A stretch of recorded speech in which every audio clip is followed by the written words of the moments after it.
What's happening, everybody? Welcome back. This is Forgo, and it is payday, and I wish you all good luck on your pulls because I do believe these girls are absolutely worth pulling for, especially depending on the characters that you already have. Now, we're going to talk about Lady Chen today. I actually got very lucky. I did a couple little pulls yesterday, and I did get her before the pity, which is actually really nice that I got her before the pity, and I got her 3 PG, so I could actually do a little bit of a review. Now, unfortunately, this is just an A1 review, so it's not going to be optimal damage by any means because, I mean, seriously, whenever you level these characters up, you get them to A3, you're going to be able to put 5 imprint stones on them, and you're going to be able to make them way stronger. But I can tell you guys, at A1, considering that I'm going to be using a team in Guild Raid with her, we're going to be using Weekend from Bison, we're going to be using Kusanagi, the girl is, well, you guys have heard me say these things all the time about new characters that are always coming in the game.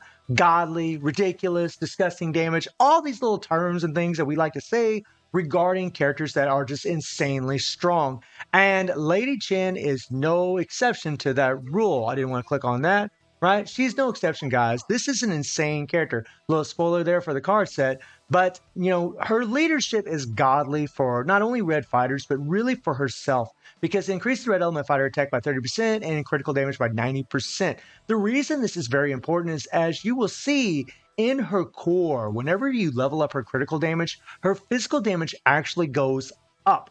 So not only will she have more critical damage, which means she's going to hit a lot harder, she's also increasing her physical damage. She's getting double the buffs from the effect of her core. Now, she does have 30% PG rate. She has increased damage by 30% on critical hit, which her and Athena are the first two characters to get this big of a buff of increased damage on a critical hit. That is insane, guys. She's immune to all kinds of good things. She's 50% chance to affect all enemies with fear, which is really good for PvP. 60% chance to decrease skill cooldown of her first skill. This is nutty. This thing does ridiculous damage, and it breaks meters super fast when you have the right dots applied in Guild Raid. And then increases physical damage by 100% of critical damage rate for 7 seconds. And this is what I'm talking about, guys. The more critical damage this character has, the more her physical damage is actually going to increase. She's actually going to get stronger. You're getting double the buffs all at once. You're getting more critical damage, and you're going to get more physical damage off of that extra critical damage. So it's a really insane thing that Netmarble did with her and Athena. And she gains damage immunity for 4 seconds when HP is 20% or below. This is guaranteed every 10 seconds. This is nice. There is no heal in her kit. So if you're using her in a game mode like Tower of Trials, she's more than strong enough to do that game mode. But she doesn't have a heal. So you're going to need to give her a healing striker or have, like, say, someone like EX Sherman that can apply heals from her third skill over and over to all allies, something like that. So that way she'll always stay above this 20% threshold. So that way the immunity will kick in and save her. I mean, 4 seconds immunity is really nice. She also has a critical hit shield that absorbs damage for 7 seconds, right? PvP exclusive. HP is 70% or above when attacked. Shield is removed by 6 critical hits. Same old when it comes to critical hits.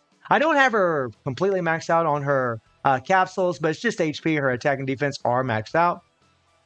And she really is a wild character. Now, this character actually has concentrate, as we'll take a look at in a little bit. But her first skill is pretty nutty, guys. I mean, she enters the Fury state. For 7 seconds, the physical damage will go 200% of attack to the target every time a skill lands, and then increase target damage received by 60% for 8 seconds. I actually used her as a support instead of Kusanagi with my Rugal, and guys, the damage was very similar. The girl, even at level 90, can be a very good support because she can give you this increased target damage received by 60% for 8 seconds. She gives you that. She's actually a very good support. She's not quite as good as Kusanagi, right? Because he gives 6% attack and increased all target damage received by 35%. But this is still insanely good. She is like neck and neck with them in the comparisons that I've already done. Now, we're not going to be doing that today. We're just going to see what her damage is, but she really is a great support. And not as good as Athena, but we'll get in that in another video. And then the second skill is an interrupt skill. Deals physical damage equal to 300% of attack. And then upon landing, increases burn damage received by 50% for 6 seconds when max attack. And this maxes 3 times, so increase burn damage by 150%, guys. PvP exclusive, 7% chance to remove hyper armor and shield. Very strong. And then her third skill is nutty because it has hyper armor for 4 seconds. It also increases attack by 7%. And the critical damage rate by 90% for her is awesome. It is, for the reasons that we explained earlier, because the more you bump up her critical damage, the more her physical damage goes up. she becomes crazy. Now, the default here does deal burn damage equal to 4% of attack every 0.3 seconds, decrease critical rate by 80%, defense by 30%, increase attack by 20%, and critical rate by 9% for 10 seconds on use. I tried using this as a support along with the 6% increased target damage received. I might have to do some practicing, guys, but it really didn't seem to help. To be perfectly honest, it didn't seem to really help, but maybe I just need to adjust how I'm playing. You know, I mean, in certain maybe guild raid levels, maybe it'll make a difference, but on Inferno, it just seemed like if I just used the 6% increased target damage received instead of using her default, I just did more damage overall throughout an entire run instead of using this. But it is really, really potent for her because, you know, you're going to want to equip this character with a good, you know, critical damage, critical rate set again to bump up her physical damage. But also when you get this extra critical rate, she's going to do more critical hits. And that means she's going to do a lot more damage. Just insane. Now, when it comes to her imprint stones, guys, her first stone, increased physical damage dealt by 60%. Very, very good for her. And really any of the new EX fighters like Jin, Rugal, Hwoarang, Nina, all these characters would benefit tremendously from that stone. And then her cores, I don't have any of her cores unlocked at all. Now, she does have Weaken that increased all damage received by 35%, which would make her a godly support. But her concentrate, guys, is pretty OP because it actually decreased the skill cooldown of Drunken Ogre's skill cooldown by 100%.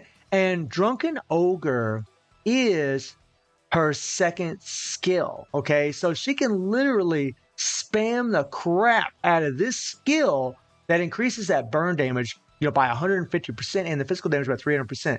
It is potent as hell, and I have no doubt, especially after what you're going to see today, that you would think if this character was A5, her damage numbers would be absolutely astronomical. In fact, I'm willing to bet she might be even stronger than Rugal. I don't know. I don't think she's going to be stronger than Jin. I don't really know, guys. It's hard to tell. It really is from the videos that I've seen, but she is OP. She is OP as hell. Her damage is crazy, crazy strong. And then you get into the card set. Now, I'm using the Rugal set because I don't have the current banner set, but this set really is OP for her as well because it does increase critical rate and it does also increase critical damage by 70%. That is very, very potent for a character like this, again, for the reasons that I explained earlier. And we are using the option card that she isn't even getting buffed from. This only applies to attacked out fighters, but she is going to get this extra critical damage by 25%. And again, very insane card for her. And then I actually decided to go ahead and use the Cosmic card. Now, I did try using a cooldown card instead of the Cosmic card, and I can tell you guys the difference in my guild raid run was astronomical. Using the Cosmic card that doesn't even have a transcendent stat that applies to Lady Chen, right? We're only getting this critical damage by 15%, critical rate by 4%, and the attack by 4%. We're only getting these stats right here applied to her. This actually did 4 billion more damage than using a regular cooldown card. 4 billion more damage. It's like a 25% increase or 20 to 25% increase by just switching this card on her. Because again, bumping up her critical damage increases her physical damage. She just becomes way, way stronger. And then we have her affinity at level 10, right? She is freaking OP as hell. And I'll show you guys the run right now, right? How this is going to go, all right? Now, I'm using Rugal as a striker because he does decrease the skill cooldown. And he's just, you know, guys, he's A6. So I'm getting like 10,000 extra CP as a striker bonus for him. And it's making a big difference in the amount of damage that we're actually able to do. Athena is actually the best support for her because she actually increased critical damage by another 20%, along with the decreased skill cooldown, increased attack. Actually going to be way better. But my Athena, I do have her. I did pick her from the selector, but she's only at, you know, level 90, guys. So she's just not adding much CP. I actually am getting more damage by using Rugal as a striker because he does have that 10,000 extra CP.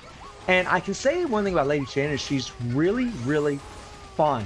And look at the damage the girl is putting out. This is A1 character, guys.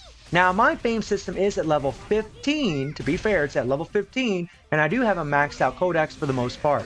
And that does make a big difference in your damage. But the girl is putting out more damage at A1 than any character, I mean, that I've ever seen. Like, she's just, like, it's OP, guys. I mean, this is just really ridiculous how much damage she's putting out. Right? Obviously, her 3PG doesn't get interrupted, which is really, really great. But this is a very versatile character for players to have because even, like, because she resets her first skill over and over and over, like Jin's second skill, or Rugal's first skill, or Akuma's first skill, she just, you don't, even at level 90, you can sit there and spam her first skill over and over and over, and then go into her default, then go into her 3PG, and still have a nice solid rotation. You wouldn't even need your awakened skill to do really good damage. She did the max score and guild rate in one run, guys. She had 1.7 billion in one rotation. One rotation at A1, right? I mean, that is crazy, insane. Right? And again, I know I'm using Bison. I know I'm using the weekend for Bison. We're getting the increased all target damage received by 30%. We're also using Kusanagi, which also gives another increased all target damage received by 35%, and then the increased attack by 60%. And that does make a big, big difference. I know that. But there are other characters with weekend, like Leona, Iori. There are other characters that actually offer it. They're always available in the game, and we do get SS and BS memories quite often anymore. I mean, even in this update, we got a selector and we got a generic, BS and SS memory. So I think it's pretty fair to showcase, characters using another character weekend. I like to use Bison against Gildrad Rugal because he has poison. It's just a nice fluent rotation whenever I use him. But the girl is fun, man. She is really, really fun. It's weird. I thought she'd actually be kind of annoying with her voice, but actually it's kind of cute, right? I actually enjoy playing with her quite a bit. And I gotta say, guys, like, I think there's going to be quite a few players out there that's going to be quite the fan of her. The girl, look at this guys, she's halfway through, and she got 8 billion. 8 billion at A1 halfway through this thing. I mean, look at that. That is insane. I mean, guys, look. I know I say insane all the time and godly and all these colorful little words, but it's disgusting damage. It's just so dumb. So OP that it's not even funny. And the feedback that I've gotten from other players that have maxed out, whaled out accounts, A5 Lady Jin, is that she isn't as strong as, say, Devil Jin, right? But we don't really know because nobody has an A7 Lady Jin, right? So it's really hard to say. But all I can tell you guys is that she's easily in the top 3 as far as her damage. It's just outrageous. It's godly, nutty. I also hear that she's better than Devil Jin in Guild Boss Challenge. So, I mean, she's just like having dot and physical damage all built into her kit. Having this buff that increases her physical damage by adding more critical damage is nutty. And that set that's in that banner right now, she would be even stronger because she would get even more critical damage from that set. She would get 100% critical damage from it instead of 70% from this set right here. And that would make a difference, guys. When I put that Cosmic card, just like I said earlier, that thing adds 15% critical damage. It does add 4% critical rate and 4% attack, but that thing added about 20% to my score, right? Or a little 20 to 25%, so give or take in there. That's a lot. That is an insane amount of difference. I mean, she's at 13 billion right now. 13 billion, right? It's just, I mean, these characters are just getting absolutely ridiculous, right? And you wait till I show you guys Athena, man, and what she can do, especially as a support. My God, that's definitely a whole nother video. Wow. But let's just say that I'm pretty damn happy right now. But even if you don't have this character leveled up, say you just pulled her, you just want to get her as a collector item, just get her, have her at level 90 or even A1. You could use her as a support, or especially if you don't have Kusanagi, or you could use her as a main damage dealer if you have some other meter breakers. If you try doing a solo, guys, at least in here, she will die unless she has a healing striker. Now, if you give her 98 Athena, where you get 30% heal, yeah, she'll survive the whole time, easily. And she's definitely more than strong enough to easily get that score doing a solo. Even at A1, no problem. I can probably show you guys that in another video, but piece of cake, guys. I mean, look at this crap, right? 15 billion at A1. 15 billion. And look, 16 billion. 16 billion. That's some pretty insane numbers, my friends, for an A1 character. 16 billion? Holy mother of God. I almost wonder if it would have been better to have Athena in the leadership, because Athena does increase critical damage by 35% and increases attack by 50% for EX fighters. Maybe that would have been better, but I wanted to show Lady Chen in all her glory, just using her own leadership. And man, she's super impressive, man. This is a very, very strong character, but I like that you can use her, one of two ways. You can use her as a support. You can use her as a damage dealer. She's a very versatile character. And, and aesthetically, she is a cool looking character, right? The mustache is a little weird, I have to say, but I get it. I get it. It's Lady, Lady Chin. I get it. It's a funny little thing that they did. But yeah, she is super super fun to play. Really really cool character. And I haven't even really talked about her animations. They are wild, right? When she does that first go, it's pretty fun to play her. So guys, let me know what you think about Lady Chin, and I do stream on Twitch at 9 p.m. JD+7 time. The link is in the description below, and I hope you enjoyed the video. Thank you for watching. Y'all take care and have a good one. See you, everybody.